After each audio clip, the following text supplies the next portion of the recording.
I welcome you to my channel. Subscribe and listen to my new stories every day. The clink of our champagne glasses under the soft glow of the garden fairy lights was supposed to mark another year of shared dreams and a future yet woven. It was our 5th wedding anniversary, and laughter spilled into the twilight air, mingling with the scent of blooming jasmine and the distant murmur of the ocean. Here's to us, Alex. 5 years down, a lifetime to go. Grace's smile, wide and radiant, could outshine the string of lights overhead. I mirrored her joy, my heart swelling with love and pride for the life we'd built together.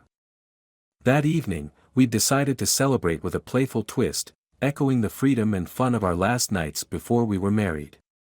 Grace had planned a bachelorette night with her friends at some upscale bar downtown, and I had arranged a fishing trip with my buddies. It was a nod to our individual interests before we tied the knot, a simple, nostalgic nod, I thought. I spent the following day at the lake, the serene environment a stark contrast to the chaos that would soon unfold. We caught a few bass and shared stories that stitched us back to our college days, filled with reckless fun and careless whispers.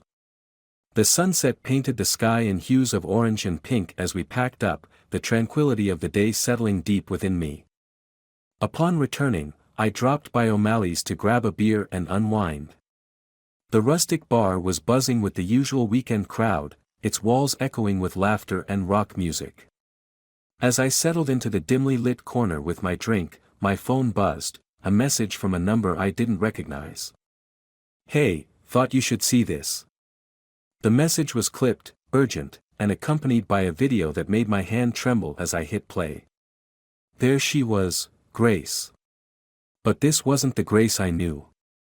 This was someone else, a stranger in the guise of my wife, laughing uproariously, her hand tracing the air inches from a half-naked man dancing provocatively in front of her. The bar's name flashed briefly in the background. It was the same place she was supposed to be with her friends. My mind reeled, the noise around me muffling to a dull, thudding roar. How long had this been going on? Was it just harmless fun or something more sinister? Had the woman I married, the woman I loved, been a mirage all along? The drive home was a blur of red taillights and honking horns, my thoughts racing faster than the speeding cars. When I finally confronted her, the veneer of our perfect life cracked as easily as the glass I hurled against the wall. It meant nothing, Alex. It was just a stupid game. Her words were desperate, clawing at the rapidly closing door of trust between us. But the seed of doubt had rooted itself deep. The more I thought about it, the more certain scenes from the past began to morph into potential clues of her duplicity. Had it been interesting at her bachelorette party before our wedding, too? Was her laughter always just a mask? As I watched her scramble for excuses, a cold resolve settled over my heart. I would not be made a fool. No, I would have my revenge, and it would be meticulous and total. Grace would realize the magnitude of her betrayal, not through my words, but through the wreckage of the life she once cherished.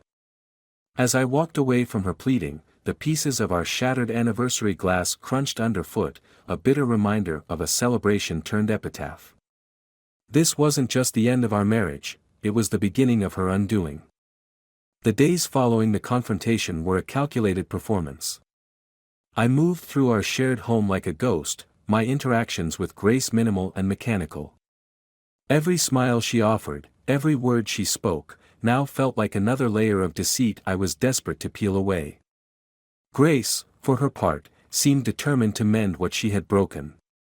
Flowers began to appear on our kitchen table, her attempts at reconciliation fragrant and colorful, but ultimately futile. I nodded along to her apologies, a grim nod of acceptance that masked the storm brewing within. I knew that simple revenge wouldn't satisfy the betrayal I felt. It needed to be precise, a reflection of the pain she had caused. That's when the idea took root. I decided to hit where it would hurt her the most, her social standing and her career. Grace had always been a social butterfly, her image meticulously crafted, her reputation as flawless as the glass figures she collected. The first step was subtle. I reached out to mutual friends under the guise of seeking advice, carefully planting seeds of doubt about Grace's character. I'm just so shocked, you know. I never would have guessed she could do something like this, I'd say, shaking my head in disbelief. The news spread like wildfire, as I knew it would in our tight-knit community. At the same time, I began to document everything. Photos, videos, text messages, any evidence that painted a picture of her duplicity. I knew that in our digital age, the right piece of information could be viral dynamite. Alex, can we talk? Grace's voice broke through my thoughts one evening as I sat scrolling through my gathered evidence. I looked up, meeting her hopeful gaze with a steeled expression. What's there left to say, Grace? I kept my tone neutral, disinterested. She wrung her hands, a nervous habit she had when she felt cornered. I want to make things right between us. Please, let's go to counseling. We can fix this. The plea in her eyes was almost convincing. For a fleeting moment, the old feelings of love and compassion stirred within me, but I quickly quashed them. This was about justice now. We'll see, I lied smoothly, turning back to my laptop. Grace sighed, a sound of such sorrow that it almost reached the part of me that still cared. Over the next few weeks, I executed the next phase of my plan. I contacted a well-known blogger who specialized in scandal and gossip, feeding them anonymous tips about a local high-profile marriage crumbling under infidelity. It didn't take long for the story to catch fire. Grace's phone started ringing incessantly, her social media notifications exploding with queries and accusations. I watched from across the room as she tried to maintain her composure, her face a mask of confusion and distress. Alex, have you seen this? She held up her phone, displaying the damning headline. Her voice was shaky, her eyes wide with panic. I saw it, I responded coldly. Looks like your secret is out. But I don't understand how. Her confusion was cut short by another call, this one from her boss. I could only hear snippets, but it was enough. Words like reputation and company image floated through the air, chilling in their implication. As she ended the call, her face was pale, her composure shattered. They're suspending me, she whispered, disbelief etching her features. I felt a twinge of satisfaction at her distress. The plan was working, but it was far from over. Grace had only begun to feel the consequences of her actions, and I was just getting started. The fallout from the blog scandal had set Grace's life into a tailspin. The vibrant social circles she once dazzled began to close their doors to her, the invitations dwindling until they ceased altogether. Meanwhile, I watched from the sidelines, my facade of support never faltering as her world crumbled. Grace's attempts to salvage her reputation were desperate and frantic. She spent hours on the phone, her voice often breaking as she tried to explain, to justify, to apologize. I could hear the strain in her voice, the catch of a sob she would quickly swallow. My satisfaction was tinged with a dark bitterness. This was retribution, but it was not sweet. Alex, they won't even listen to me, she lamented one evening, her eyes red-rimmed and pleading. I've tried explaining, but it's like they've already decided I'm guilty. I feigned sympathy, placing a hand on her shoulder with practiced care. It's a tough situation. But maybe it's a misunderstanding that can be cleared up soon. My words were hollow, even to my own ears. That night, as Grace lay curled up on one side of the bed, her sobs muffled by the pillow, I lay awake, plotting my next move. The plan had always been to shatter her, but with each tear she shed, a shadow of doubt crept into my mind. Was this justice, or had it morphed into something darker? The following day brought an unexpected twist. I received a call from an old friend, Mike, who had been out of touch for a while. Alex, man, I heard about what's been going down. Rough stuff. How are you holding up? I'm managing, I replied, cautious. There's something you should know, Mike continued, his tone serious. I was at a conference last month, and I ran into someone from the bar that night. They told me a different story about what happened with Grace. I stiffened. What are you talking about? They said it was all a setup, man. Some guy paid off that dancer to perform right next to Grace and made sure it was filmed. It was a setup from the start, to make her look bad. The revelation hit like a punch to the gut. A setup? Had I destroyed Grace's life over a lie? Confusion and guilt began to swirl within me, battling the remnants of my anger. Are you sure? I managed to choke out. Pretty sure. I thought you should know, just in case. As we ended the call, I sat frozen, the phone heavy in my hand. The walls of the room seemed to close in, the air thick with the weight of my actions. Alex? Who was that? Grace's voice, weak from sleep and crying, broke through my turmoil. I turned to her, the facade cracking. It was Mike. He said, he mentioned something about that night at the bar. That it might have been a setup. Grace sat up, confusion and hope warring on her features. A setup? But why? Who would do that? I don't know. The words were barely a whisper, my mind racing. But I'm going to find out. The determination in my voice surprised even me. If I had been manipulated into destroying the woman I loved, then someone was going to pay. This was no longer just about revenge, it was about uncovering the truth. As I looked at Grace, her vulnerability evident, a new resolve formed. I would find the person behind this, and I would make things right. Not just for her, but for us. Maybe, just maybe, there was a chance for redemption, not just for Grace, but for myself as well. The next few weeks became a blur of whispered phone calls and clandestine meetings as I dug deeper into the conspiracy that had ensnared both Grace and me. Each piece of information I unearthed painted a clearer picture of the deceit, a deceit that had roots deeper than I ever imagined. Finally, I had a name, Vincent Merrow, a known schemer with a vendetta against Grace over a failed business deal years before she had even met me.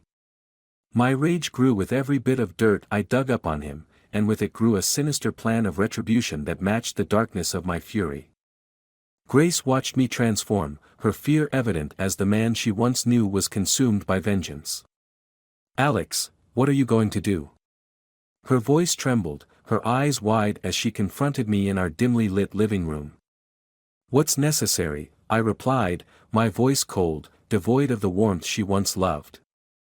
Merrow ruined our lives, and he's going to pay. But violence? Is that the answer? What about us? She pleaded. Us? I scoffed, the sound bitter. There is no us, not anymore. He made sure of that. I left before she could respond, my mind set. The night was dark as I pulled up near Merrow's secluded estate, the moon a sliver in the clouded sky. I had everything I needed, evidence of his deeds, a solid plan, and a burning need for justice, or was it revenge? The line had blurred beyond recognition. Sneaking into his home was easier than I expected. I was a ghost, a specter fueled by betrayal. I found him in his study, a plush room lined with books and the stench of corruption. Vincent Merrow, I announced my presence, my voice steady. He spun around, his face registering shock that quickly morphed into sneering defiance. Alex, isn't it? Grace's husband. What a pleasure, he mocked.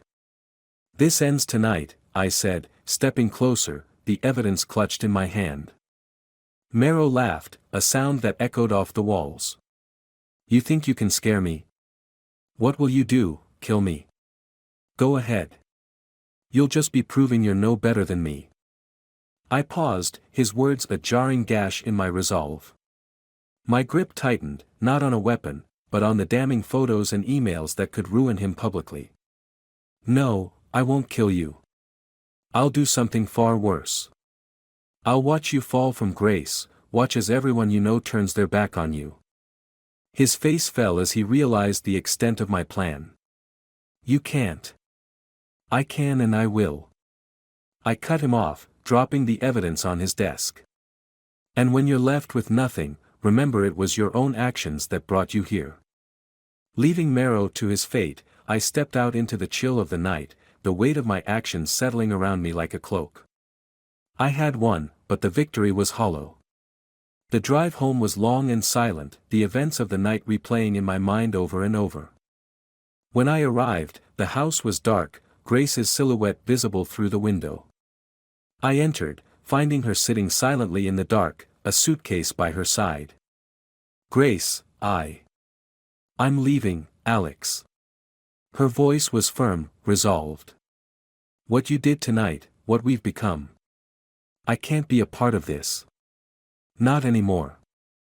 "But I did it for us," I said, desperation creeping into my voice. "No, you did it for yourself," she replied. "I can't live with this hatred, this revenge. It's not who I am." With those final words, she walked out, the door closing softly behind her. I was left alone, the silence a stark contrast to the storm of emotions within me. As I looked around at the shattered remains of our life together, I realized the true cost of betrayal and revenge. It wasn't just the love or the trust that had been destroyed, it was a part of ourselves, too. And as the first light of dawn crept through the windows, I understood that some debts of the soul are never repaid, and some scars never heal. Grace was gone, and with her went the last flicker of the man I used to be. The game was over, the pieces scattered, and all that remained was the bitter aftertaste of a victory too grim to celebrate.